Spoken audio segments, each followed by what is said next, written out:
मक्केश्वर की बात है, और जम्बुकेश्वर नहीं ध्यान गया, अब तो दूर आप पहुंच गए। दिल्ली में कौन सा स्थान है? जुम्मा मस्जिद, वो क्या है? जम्बुकेश्वर महादेव। शिव पुराण पर एक विशेषांक है, गीता प्रेस से प्रकाशित, समझ गए? शिवोपासना अंक संभवतः उसका नाम है।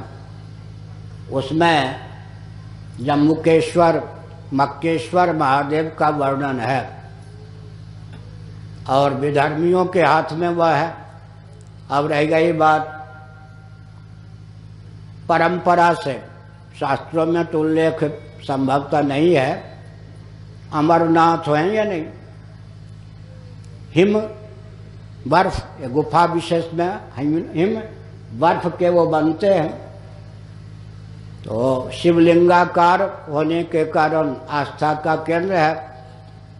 वहाँ के पुजारी, जैसे बैजनाथ धाम आदि में पुजारी का वेश होता है, उसी वेश में होते हैं, लेकिन होते परंपरा से मुसलमान।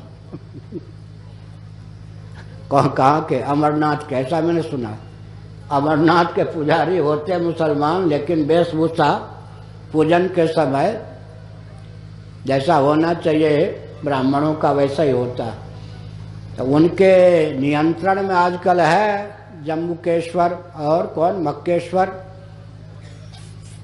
समझ गए?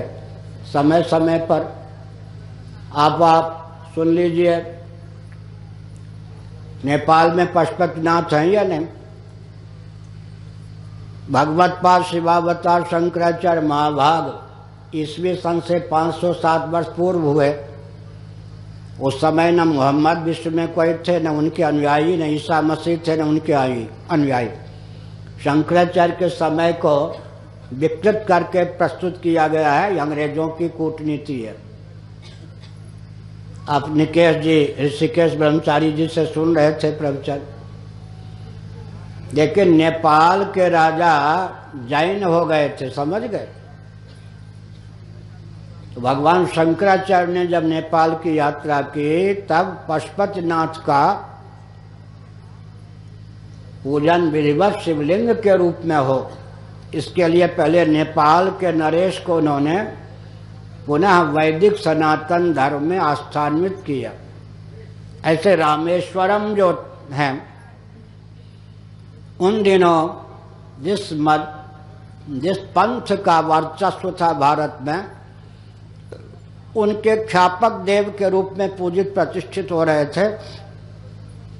भगवत पाद शंकराचार्य महाभाग ने रामेश्वरम को भी पुनः पूर्वत शिवलिंग के रूप में ख्यापित किया, तो वो भविष्य के गर्भ में है। शिवलिंग के रूप में ही जम्बुकेश्वर, जम्मा मस्जिद, और उधर जो आपने नाम लिया मक्केश्वर महादेव, ऐसी प्रसिद्धि है। और विधर्मियों के अधिकार में आज दोनों लिंग हैं, बहुत से लिंग हैं, उनमें केवल आपने एक का नाम ले लिया, हमने एक और का नाम ले लिया।